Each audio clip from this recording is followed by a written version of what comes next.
مختلفين جدا. تمام قشطة. طيب هل هو هيفيدك فنيا؟ الله اعلم.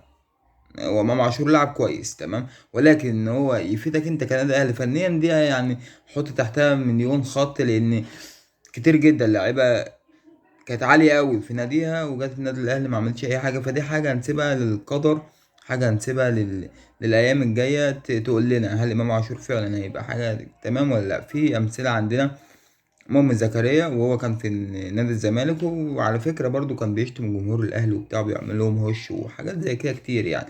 تمام. جه النادي الأهلي تألق طبعا، يعني ربنا يشفيه.